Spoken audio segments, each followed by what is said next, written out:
Okay mga Lods, welcome back to another political audit. Ang i-audit po natin ngayon ay si Marcoleta, kung saan po siya ay sinabi niya ang mga katagang the most credible witness ever si si Orly Gutesa daw.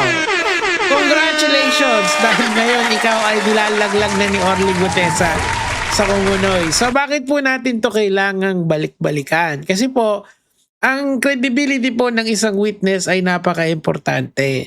Ngayon, kayo na lang po bahalang maniwala kung nasa kanan o nasa kaliwa po ba ang inyong paniniwalaan. Well, Rico, ayan naubo ko, naisip ako ni Marcoleta.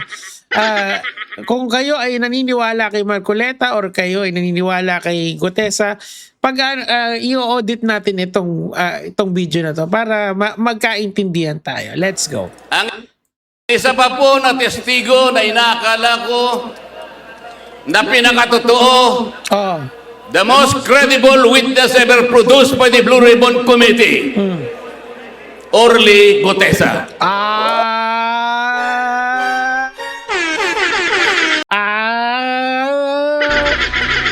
So ganito po mga Lods, ngayon po kasi nagkakaroon ng damage control ang lahat ng DDS vloggers and DDS pages na kampe, or kahit na yung mga DDS, yung mga personalities, halimbawa ang sila PGMN, kampe kasi sila kay Sara. So obviously ang nangyayari po rito ay ang ginagawa nila ay nilalabas nila yung mga preemptives damage control na pangontra rito. Remember, November 16 to pinost. Merong post si Amy Marcos ng November 9 na sinabi na pinapirma na sa isang sa isang affidavit si Gutesa na ganito ganyan. Tapos yung ibang mga DDS din sinasabi na pinilit lang daw si Gutesa para lang mapigilan itong ganitong klaseng salitaan ni Marcoleta. Pero bago naman lumabas si Gutesa, meron ng mga bumaliktad na Marines, di ba? So 14 brave na lang sila, di ba? Sabi nga nila magiging 21 pa yun. Bakit po kaya ganun? Kasi yung mga Lods, una po, itong larong politika na to, napakagastos po niyan sa mga taong involved. Di ba? Kunyari na lang, kung isa ka dun sa 18 Marines na kinasuhan, naka-Philippine loop ka nun. Kung saan-saan ang panig ng bansa pupunta para magpiyansa. Di ba? Punta ka sa Parañaque, punta ka sa Quezon City, punta ka sa Antipolo. Hindi sinasabi ko lang naman. Pero ang pinopoint ko doon, napakahirap po niyang laro na pinasukan nila. Huwag na laro, yung choices nila na pinasukan. Tapos malaman-laman natin kung totoo kung doon sa affidavit to ako nagbabase, ibig sabihin nadali din si Marcoleta ni Gutesa or nadali si Gutesa ni Marcoleta. 'Di ba ganun eh? 'Di ba ang sarap balikan tuloy natin. Siya lamang po ang tumukoy at kumonekta sa pagitan ni Saldico at ang dating speaker Martin Romualdez.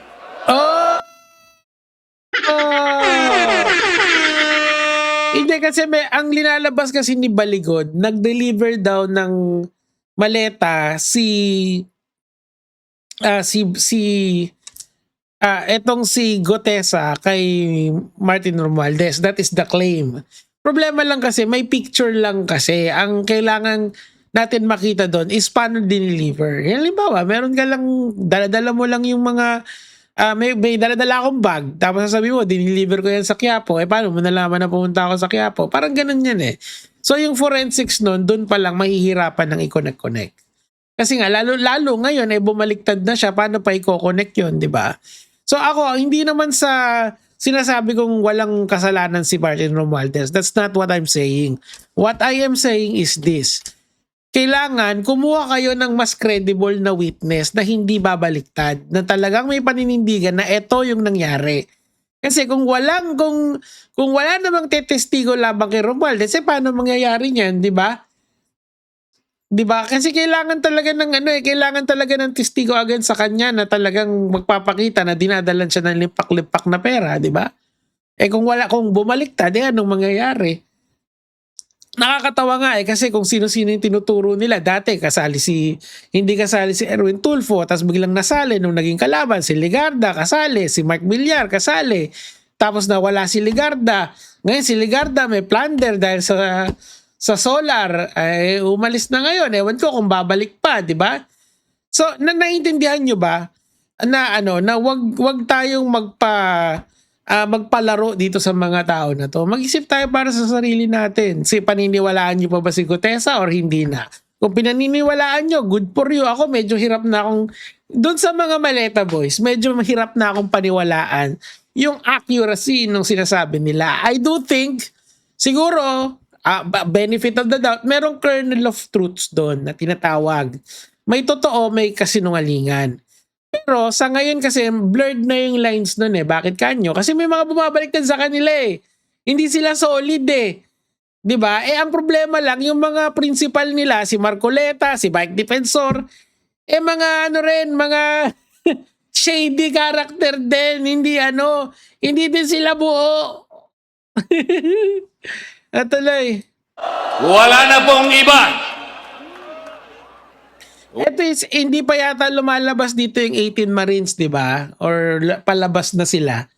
Di ba? Tuwan-tuwa dito yung mga DDS Yun nga lang, anong gagawin mo, Marcoleta? Wala na pong iba. Natakot silang lahat sapagkat totoo ang sinasabi ni Orly Gutesa. Ano po ang ginawa nila? Alam mo ang isang pinakamalaking butas dito. So, di ba kinonfirm siya ni Saltico? Okay, sige, ganyan. Si Martin Romualdez daw, fine.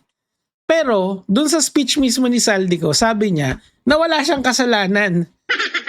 Parang hindi naman ako naniniwala doon. Bakit? Kasi yung Sunwest, sa kanya yun Naalala niyo yung Sunwest, yung bumili ng mga pangit na laptop? Diba? Ang ibig sabihin, nasa gobyerno sila, alam niya yung kakalakaran sa gobyerno. Alam niya yung mga insertions, mastered niya yun since the Duterte days. Di ba nung Duterte days, isa sa mga top contractor sa Pilipinas? Oh, totoo yun. Tapos sasabihin mo sa akin, hindi siya damay dito sa sitwasyon na to. It's impossible to figure na wala siyang kahit anong wala siyang kahit anong nakuha doon sa pera na yon, 'di ba? Meron 'yon. Kung totoo man 'yon, So doon pa lang sa idea na 'yon, na yes, tinuro si Romualdez, pero sila ayaw din nilang umamin. Nililigtas din nila yung sarili nila sa mga ganitong klaseng mga galawan, 'di ba? Nakamutulo talaga Ngayon, ang mahirap pa si Marcoleta kasi, nakita niyo naman lahat yung hearing, 'di ba? Oh, wag kang mag-adlib, basahin mo lang yung nandyan. Hindi ba? Ang isang witness, mas credible siya kung from memory niya kinakwento yung mga bagay-bagay, di ba? Kumbaga walang binabasa. Kung sa puso niya lang, tapos i-cross-examine mo, parang si Wamil. Naalala niyo si Wamil yung sa COA, 'di ba kahit iligaw mo 'yun, nababalik pa rin niya yung kwento 'di ba? Tapos kahit na tinitindigan niya yung pagiging COA auditor niya, 'di ba? Ano yung point doon? Kung credible yung witness mo, kahit walang binabasa yan, kaya niyang alalahanin yung totoong nangyari. Kaya nga yung witness should have personal knowledge. Putya, lumihis lang ng konti, i-correct ni Marcoleta. Ano yung nakasulat sa number 20? Hindi ba? Tapos hindi pa nila pinakross si Gutesa noon, 'di ba? Or biglang nawala after magsalita noon, nagtago na, 'di ba? So alam mo 'yon. Sobrang lala na talaga nitong nangyayari between the Marcoses and the Dutertes 'Di ba? Sana kung mag-aaway sila, wag na tayong madamay. Yun yung gusto kong mangyari. Ayoko na. Tuloy natin. Patapos na rin Ang pinagtuunan po nila hindi umano na peking notaryo. Ngayon hindi na, wala na non-sequitur, hindi na. hindi nakasali yung whether notarized yun or hindi notarized yun, it doesn't matter kasi bumaliktad na si Gutesa eh. Actually legally kung talagang hindi acceptable yung ano na yon dahil fake yung affidavit or hindi siya legal, ngayon mas legal na. Nakita natin, 'di ba? Yung abogado kasama ni Gutesa, 'di ba, na mag-notarize doon sa sinasabi niya. And parang mas relax ngayon si Gutesa, 'di ba? Pansin nyo? So ano yung point dito? Ang point dito kasi mukha talagang may script na sinunod siya, no? Tapos nakita nyo pa yung CCTV. Ewan ko lang kung napanood nyo na ito, ha? Pero given na si Gutesa is rumekta siya kay Marcoleta, ibig sabihin, one could surmise na meron talagang nangyayari na coaching. Dapat no coaching yan. Alam mo yung story eh. Di kahit iligaw ka, kahit balibalik ta rin ka, di malalaman mo yung storya talaga, di ba? So that's the reason why kailangan natin na we need to be more vigilant sa mga pininiwalaan natin. Yung mga kapatid natin DDS, biktima yan talaga. Kasi sila yung nagsasabi, pinaka-credible, yung credibility ni Gutesa, di ba? For a time period, naaalala ko yan. Kasi yung kina-counter ko diyan lagi, ghost naman yan, 'di ba? Or fake affidavit naman yan. Doon sa period na 'yon, laging sinasabi ng mga against sa mga DDS is hindi credible yan eh. Yan na nga, hindi nga credible. Maraming salamat, Marcoleta. Yan lang naman po, gege mga lods.